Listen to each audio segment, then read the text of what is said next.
시편 1편은 시편 전체의 서문으로서 시편 2편과 긴밀하게 연결되어 있어서 다윗의 저작으로 그렇게 추정되기도 하는데요. 또 다른 견해로는 편집자가 일부러 그 저자를 감춰 놓았을 가능성도 있다고 이렇게 추정합니다. 시편 1편은 과거의 어떤 특정 인물을 조명하기보다는 지금 오늘날 말씀 앞에 서 있는 여러분들을 향해서 복 있는 사람은 과연 어떠한 사람인가 라는 그런 본질적인 질문을 던지고 있기 때문입니다. 우리가 지난주에 바라크의 축복에 대해 함께 나누어 보았는데요. 오늘 이 시간은 축복을 뜻하는 두 번째 단어 아시레에 대하여 함께 나눠 보도록 하겠습니다. 이 아시레는 성경에서 매우 독특하게 사용되는 단어입니다. 아시레는요, 히브리어로 복수형, 구성형으로만 사용되며 동사 아샤르에 곧게 가다, 바른 길로 나아가다에서 파생되었습니다. 히브리어 이 아시레는요, 행복하다, 형통하다, 그리고 바른 길로 곧게 나아가다라는 그런 의미가 있는데요. 이 아시레는 우리에게 어떤 그 물질이나 보상의 차원이 아니라 복 있는 사람은 악인의 꾀를 따르지 아니하며, 이렇듯이 어떤 그 보상 대신 삶의 방향, 관계의 자리, 걸어가야 할 길이 강조가 됩니다. 하나님의 기준에 따라 살아가는 사람, 하나님의 뜻에 뿌리를 내린 삶 자체를 바라보며 터져나오는 감탄선언이 아시레, 복되도다입니다. 여러분, 우리는 흔히 승리의 정점 혹은 화려한 왕관 아래에 그 복이 있다고 생각하곤 하는데요. 오늘 렘브란트의 걸작 사울과 다윗을 통해서 시편 1편이 말하는 진정한 행복을 뜻하는 히브리어 아시레의 비밀을 함께 나눠보고자 합니다. 렘브란트의 1650년작 사울과 다윗으로 러시아 헤이그 마우리츠 히위스 미술관에 수정되어 있습니다. 그림의 중심에는 이스라엘 초대 왕 사울이 등장합니다. 화려한 자줏빛 옷을 입고 왕관을 썼지만 그의 얼굴은 그 어떤 어두움보다 더 깊은 수심에 잠겨 있습니다. 그리고 불안한 마음에 손에 옮겨진 저 창끝에는 마치 곧장이라도 덮칠 듯 서늘한 살개가 서려 있습니다. 성경은 사울을 선택받은 자, 즉 부름받은 왕이라고 이렇게 묘사하고 있습니다. 그러나 지금 그의 내면은 점점 더 무너져 내리고 있습니다. 렘브란트는 자기 자리를 잃어버린 한 인간의 처절한 고독을 그려냈습니다. 겉은 한 자락을 끌어당겨서 눈가를 훔치는 사울의 그 손길을 가만히 들여다보십시오. 자신보다 빛나는 타인을 견디지 못해서 생겨난 비교와 시기의 그림자가 그의 얼굴을 가리고 있습니다. 사무엘상 18장 7절 한번 찾아보겠습니다. 사무엘상 18장 7절.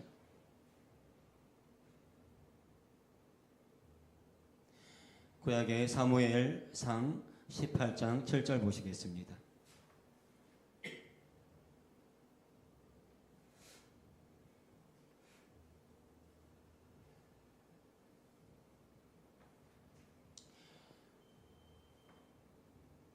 다 찾으셨으면 한 목소리로 합독하겠습니다. 여인들이 떠놀며 노래하여 이르되 사울이 죽인 자는 천천히요 다윗은 만만이로다 한지라. 아멘. 여인들의 이 노래한 구절이 이 사울의 마음속에 독처럼 퍼졌습니다. 하나님 앞에서 자신의 소명을 바라보던 그 눈이 사람들의 평가와 비교로 향하는 순간 왕의 자리는 축복이 아닌 저주가 되어버렸습니다. 그는 왕좌에 앉아있으나 마음은 이미 지옥을 걷고 있었던 셈입니다. 사울의 거대한 그림자 아래 한 청년이 조용히 하프, 수금을 타고 있습니다. 바로 다윗입니다.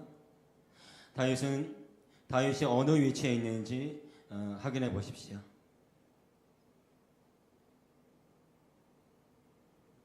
예, 화면 구석에 비켜서 있는 다윗은 주인공처럼 보이지 않습니다. 그는 아직 왕이 아닙니다. 골리앗을 이긴 영웅이긴 하지만 왕의 광기를 달래기 위해 악기를 연주하는 낮은 자리에 머물러 있습니다. 그럼에도 불구하고 하프를 타는 그의 손과 얼굴의 표정 위에는 세상에 줄 수 없는 평안의 빛이 깃들어 있습니다. 이것이 바로 시편 1편이 노래하는 아실의 상태입니다. 다윗은 자신의 길을 서둘러 개척하려 하지 않고 하나님의 친히 옮기신 시냇가 곁을 묵묵히 지켰습니다. 그는 요동하는 세상 형편이 아니라 마르지 않는 생명수와 같은 약속에 깊이 뿌리를 내렸습니다. 비록 사울의 칼날이 번뜩이는 위태로운 처지일지라도 하나님이 의도적으로 배치하신 지금 이 자리가 곧 은혜의 공급처임을 신뢰했기 때문입니다. 이렇듯 하나님의 시간표에 자신을 맡긴 자에게는 시냇가에 심은 나무와 같은 흔들리지 않는 평온함, 즉 아실의 실체가 깃듭니다. 아실에는 우리가 흔히 생각하는 감정적 행복과는 차원이 다릅니다. 이 단어의 어근은 똑바로 가다, 확정된 자리에 서다 라는 의미를 품고 있습니다. 시편의 첫머리를 여는 단어 복 있는 사람은 히브리어 아실의 히위시는 무언가를 소유한 상태가 아니라 하나님과의 관계 안에서 올바른 자리에 서 있는 상태를 뜻합니다. 다윗은 아직 왕자에 오르지 않았음에도 이미 복 있는 사람입니다. 그는 하나님의 타이밍을 존중하며 비천한 자리에서도 창조주의 시선을 의식했기 때문입니다. 반면 사울은 한 장 앞으로 넘겨주세요. 예. 반면 사울은 모든 것을 가졌음에도 아시레를 잃었습니다. 하나님이 아닌 사람의 시선을 의식했기 때문입니다. 렘브란트 특유의 테니브리즘, 극적인 명암 대비는 이 그림에서 강력한 영적 메시지가 됩니다. 빛은 사울의 화려한 의복을 비추지만 그의 영혼은 어둠 속에 남겨둡니다. 반면 다윗에 집중하는 얼굴과 선율을 타는 손가락은 부드러운 빛으로 감쌉니다. 이 그림은 우리에게 이렇게 묻는 것 같습니다. 당신은 지금 누구의 노래를 듣고 있습니까? 당신을 흔드는 비교의 합작입니까? 아니면 당신을 그 자리에 두신 하나님의 세밀한 음성입니까? 지금 당장 박수가 없고 내 이름이 불리지 않아도 괜찮습니다. 우리가 하나님의 시선 아래 머물러 있다면 그 자리가 바로 우주에서 가장 복된 자리인 것입니다. 하나님이 친히 설계하신 은혜의 수로 곁, 그 복된 자리에 머물고 있는 당신을 향해 하나님께서 감탄하시며 말씀하고 계십니다. 아, 복되도다. 내가 참 복되구나. 여러분은 요즘 누구와 여러분을 가장 많이 비교하십니까? 그 비교가 나의 아실의 평안의 자리를 흔들고 있지는 않습니까? 혹시 하나님께서 아직 허락하지 않으신 왕좌를 내 힘으로 앞당기려 애쓰고 있지는 않으신지요? 다윗처럼 하프를 연주하며 기다려야 할 영역은 무엇인가요? 비록 상황은 사울의 궁정처럼 위태로울지라도 지금 내가 서 있는 자리에서 나는 복된 사람입니다 라고 고백할 수 있는 진정한 아실의 축복이 우리 사랑하는 한빛교회 모든 성도님들에게 일평생 함께 하시길 간절히 소망합니다. 시편 1편을 묵상하면서 제가 찾고 싶었던 다윗은 승리의 전사가 아니었습니다. 아직 아무 일도 일어나지 않은 자리, 칭찬도 결과도 없이 그저 자기 길을 걷고 있는 목동으로서 다윗의 그 자리였습니다. 하지만 미술사 속에서 다윗은 대다수가 승리의 상징으로 등장합니다. 르네상스와 바로크를 거치며 다윗과 골리앗은 구약 성서 이야기 중 가장 빈번한 그 미술 주제로 그려졌습니다.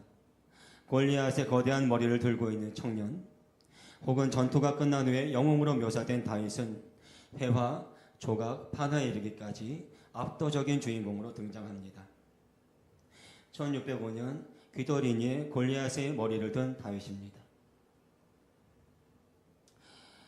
다른 작가들의 작품에서도 다윗은 골리앗의 머리를 든 승리자로 묘사가 됩니다.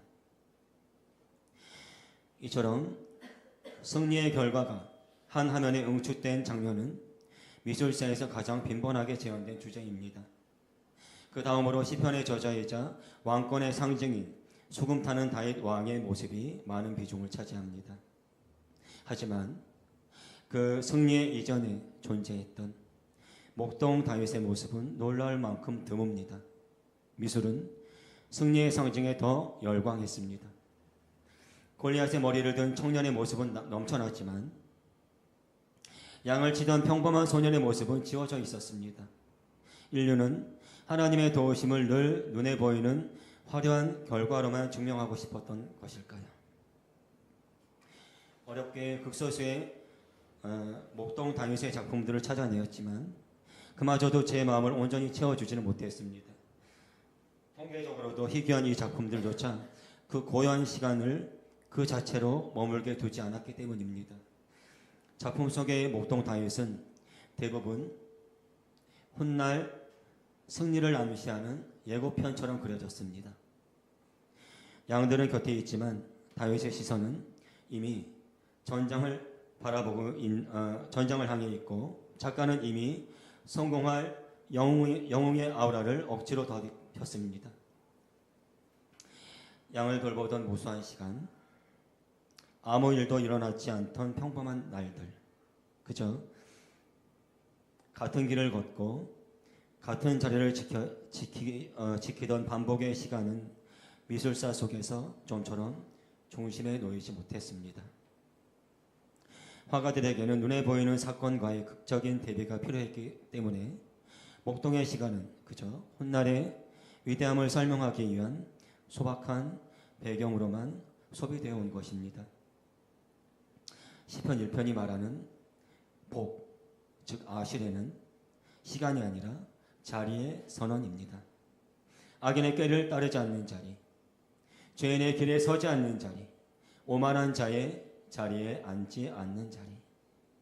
여기에는 어떠한 업적도 어떠한 박수도 없습니다. 오직 내가 지금 어디에 서 있는가만이 남습니다. 다윗이 시냇가에 심은 나무처럼 부를 수 있었던 것은 골리앗을 쓰러뜨렸기 때문이 아니라 아무도 보지 않는 들판에서 하나님의 율법을 즐거워하며 그 자리를 지켰기 때문입니다.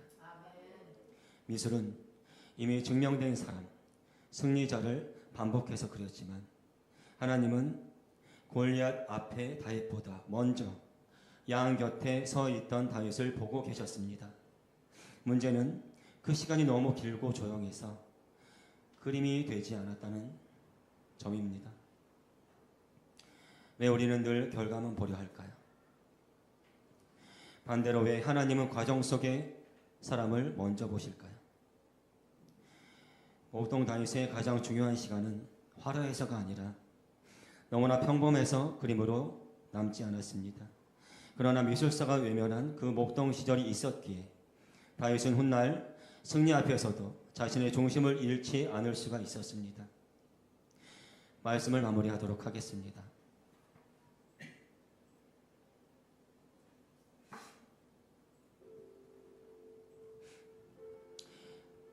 여러분의 오늘 하루는 어떠하셨는지요? 혹시 눈에 보이는 성과가 없어서 낙심하고 계시지는 않았는지요? 하나님은 지금 골리앗의 머리를 든 당신보다 왕 곁에서 묵묵히 시편 1편의 자리를 지키고 있는 당신을 복되도다라고 기뻐 부르고 계십니다. 미술사가 다윗의 승리만 기억하듯 우리도 혹시 타인의 결과만 보고 축복이라 오해하진 않으셨는지요? 여러분의 삶에서 가장 그림이 되지 않는 평범하고 지루한 시간은 언제였는지요? 그 시간이 당신의 내면을 어떻게 빚어가고 있다고 느끼시는지요? 시편 1편에 복 있는 사람은 형통보다 자리를 강조합니다. 오늘 여러분이 반드시 떠나야 할 자리와 끝까지 지켜야 할 자리는 어디인지요? 여러분, 말씀을 의무가 아니라 기쁨으로, 율법이 아니라 생명의 양식으로 사모하시기 바랍니다. 주야로 말씀을 묵상하는 자에게 약속하신 것처럼 시냇가에 심은 나무가 철을 따라 열매를 맺고 그 잎사귀가 마르지 아니함 같이 우리 한벽교회 성도님들 가정과 일터와 교회에 영적인 생명력과 지속적인 열매가 나타나길 간절히 원합니다. 여러분, 행복을 쫓아 말씀을 이용하는 인생이 아니라 말씀을 사랑함으로 행복해지는 인생이 다 되셔야 합니다. 형통함이 목적이 아니라 주님과 동행하는 것이 복임을 날마다 체험하시고 세상 한가운데서도 아수르의 사람으로 살아가시길, 불의한 조언 앞에서도 흔들리지 않고 죄의 길 앞에서 멈출 줄 알며 교만의 자리에 앉지 아니하고 하나님의 깊은 관계 안에서 사랑하는 그분과 함께 걸어가는 그 길 위에서 아수르의 복된 자리를 일평생 지켜내시는 우리 한백교회 성도님들 다 되어주시길 간절히 소망합니다. 다음 이 시간에는 또 다른 복, 마크리오스에 대해서 명화 속에 숨겨진 말씀 속으로 저와 함께 들어가 보도록 하겠습니다. 기도하시겠습니다. 거룩하시고 은혜로우신 하나님 아버지, 오늘도 살아있는 하나님의 말씀으로 우리를 찾아와 주시니 감사합니다. 이 시간 성경이 말하는 참된 행복, 세상에 줄 수 없고 환경에 흔들리지 않는 아수르의 복을 우리 심령 깊은 곳에 새겨주신 은혜를 찬양합니다. 주님, 우리가 그동안 행복을 너무 쉽게 세상적인 기준으로 정의하며 살아왔음을 고백합니다. 더 많이 소유하면 행복할 줄 알았고 문제가 사라지면 기쁠 줄 알았으며 사람들의 인정과 성공이 복인 줄로 착각하며 걸어왔습니다. 그러나 오늘 말씀을 통해 깨닫게 하시니 감사합니다. 아수르는 결과가 아니라 길이며 감정이 아니라 관계이며 조건이 아니라 방향임을 알게 하시니 감사합니다. 오늘 이 말씀이 단순한 지식으로 머물지 않게 하시고 우리의 삶의 선택 기준이 되게 하옵소서. 주님, 우리의 발걸음을 살펴주옵소서. 어떤 조언을 따르고 있는지, 어떤 길에 서 있는지, 어떤 자리에 오래 머물고 앉아 있는지 성령님께서 조명하여 주옵소서. 아수르의 길에서 벗어나 있다면 지금 이 시간 다시 돌이키게 하시고 말씀의 길 위에 다시 서게 하옵소서. 하나님, 오늘 선포된 이 말씀이 한 주간의 삶 속에서 선택의 순간마다 우리를 붙드는 기준이 되게 하시고 넘어질 때마다 다시 일으키는 표지가 되게 하옵소서. 이 모든 말씀 살아계신 예수 이름 받들어 감사하게 돌립니다. 아멘.